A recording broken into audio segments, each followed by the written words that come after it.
Os principais nomes do cenário político passam por aqui. Café com Política. Conversando agora com o vereador Sérgio Fernando de Pinho Tavares, do PL, que está conosco na conexão por vídeo. Vereador, muito bom dia, como vai? Bom dia, Guilherme, bom dia a você, bom dia a todos os ouvintes, os telespectadores. Estamos aí.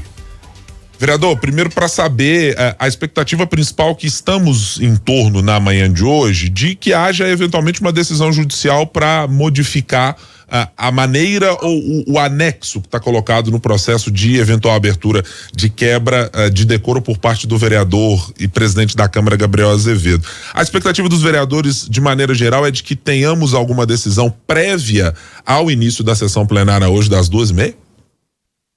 Nós acreditamos que sim, nós acreditamos que até o momento da sessão, que nós já tenhamos uma definição por parte do TJ, né, que já emitiu uma decisão liminar na sexta-feira, no finalzinho da tarde.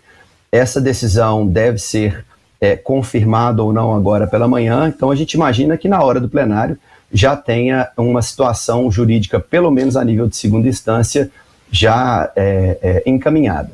E isso vai possibilitar, na minha opinião, o prosseguimento dos trabalhos. Aí é a minha pergunta, vereador. O quanto isso pode modificar o cenário que nós tivemos na última sexta-feira em relação o atraso que foi alegado pela Prefeitura de Belo Horizonte, mas que regimentalmente está lá previsto que possa ser feito pelo grupo que está ali fazendo a base de apoio do vereador Gabriel Azevedo. O senhor acredita que muda alguma coisa com a decisão sendo tomada do ponto de vista do regimento e do andamento dessa sessão?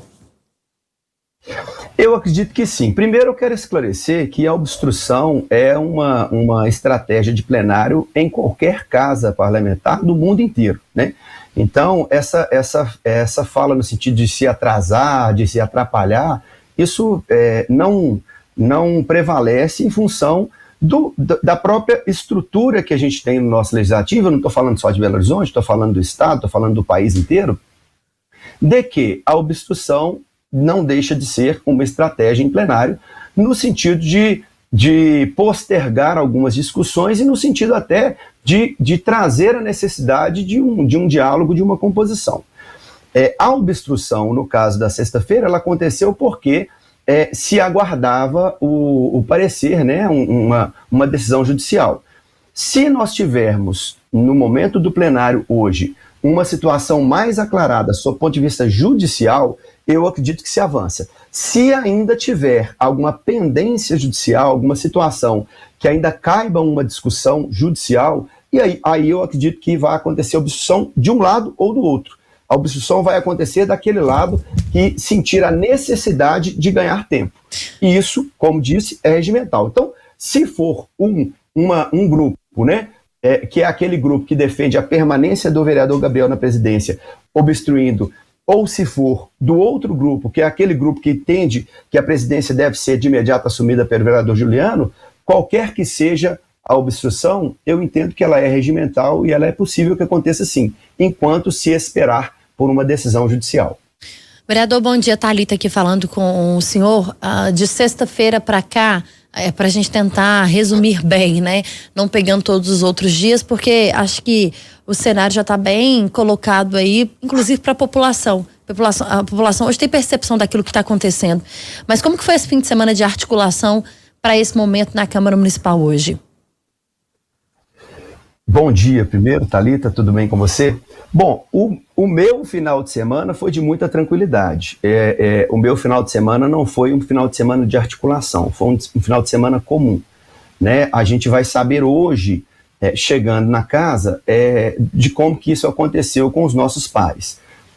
Em função de tudo que aconteceu na sexta-feira, e eu vi pela imprensa também, inclusive, uma troca de acusações entre as partes, inclusive o registro de boletins policiais. Eu acho que quando a gente chega nesse nível de discussão, nessa forma de discussão, a tendência é que as partes se afastem, né, e tragam a disputa realmente para o campo devido, que é o plenário. Então, eu não sei se aconteceram articulações. Da minha parte, não houveram, elas foi um final de semana tranquilo como todos os outros. Vereador, houve alguma tentativa específica antes de chegarmos a essa votação do plenário da sexta-feira, da qual o senhor tem a notícia, de aproximação ou de conversa entre a Prefeitura de Belo Horizonte e o vereador Gabriel Azevedo, e vou nominar inclusive, houve alguma tentativa de aproximação, seja do secretário da Casa Civil Marcelo Aro, ou seja do secretário de governo da PBH, Castelar Guimarães Neto, de alguma conversa para se chegar ao plenário com minimamente alguma decisão tomada que não fosse aquela que nós vimos na sexta-feira de haver posições muito díspares das partes? Eu não tenho notícia de nenhuma tentativa de aproximação de nenhum dos dois lados, e acho que isso é pouco provável, uma vez que os dois lados se acusam. Então, quando é assim, é até difícil que um dos dois promova, né? É necessário um terceiro agente para trazer a essa conciliação. Eu tive notícia de que houve um movimento do vereador Henrique Braga, no sentido de trazer as partes para uma conversa, mas, ao que parece, isso foi refutado. Parece-me até que houve um movimento do vereador Gabriel de ir ao encontro do Henrique Braga, isso eu ouvi na sexta-feira, tá? Deve ser confirmado por eles, logicamente, ou não, mas a notícia que eu tive é que houve um movimento do Henrique no sentido de buscar uma reunião para se caminhar para um consenso, que o vereador Gabriel teria feito esse movimento, mas que o outro lado, né, o lado que a gente, né, diz, né, daqueles que compõem um grupo, né, ligado ao secretário Marcelo Aro, que eles não teriam feito o mesmo movimento. Mas isso eu já tive notícia na sexta. De lá para cá, eu não tive notícia de nenhum movimento mais. Vereador, diante de todas essas repercussões aí em relação ao presidente da casa, Gabriel Azevedo, qual que é a avaliação que o senhor faz do Gabriel Azevedo enquanto presidente da Câmara?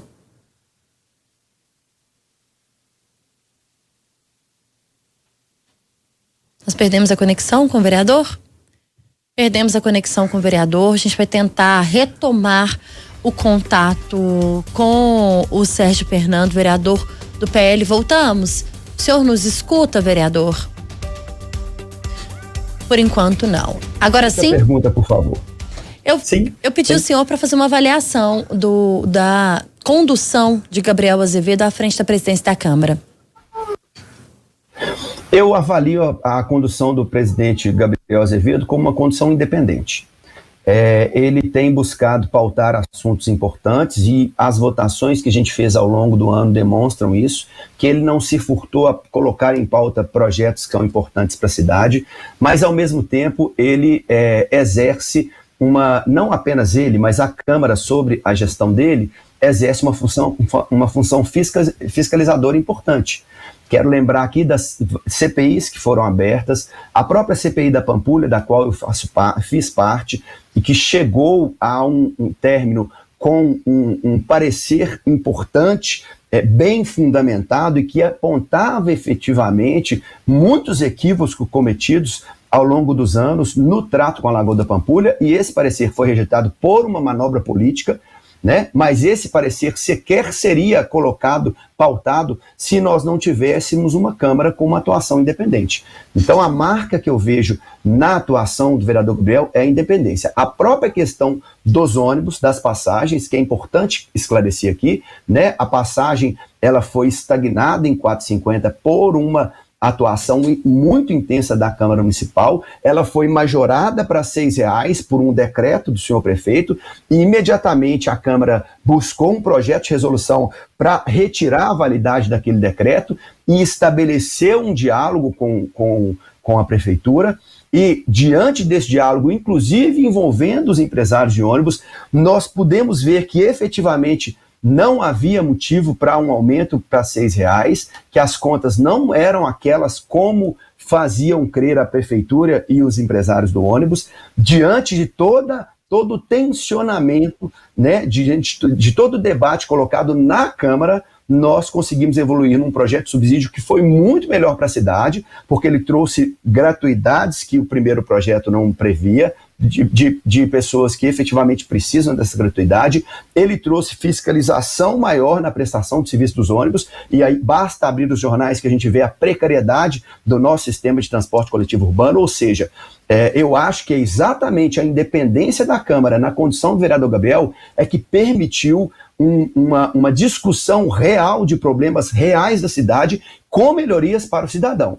Então eu acho que é essencial a manutenção dessa independência. Essa postura independente, o próprio Gabriel Azevedo já mencionou em outras oportunidades que tinha uma expectativa em relação a essa mudança na Secretaria de Governo, com a saída do ex-secretário Josué Valadão e com a chegada de Castelar Guimarães Neto, de um pouco mais de diálogo, de uma abertura ou de uma sinalização diferente por parte da Prefeitura de Belo Horizonte. Olhando retrospectivamente, claro que agora, como estamos no plenário, é uma situação muito diversa do que podíamos esperar. Já tem um diagnóstico de onde é que foi o momento em que as coisas saíram do trilho de alguma maneira, vereador? Ou foi algum movimento específico da Prefeitura de Belo Horizonte? Foi algum movimento específico desse grupo que nós mencionamos aqui, que entrou para a Prefeitura, o grupo nominadamente ali familiar? Foi alguma postura do presidente da Câmara, Gabriel Azevedo? Onde é que se rompeu, digamos assim, o elo que parecia ter alguma possibilidade de ser iniciado?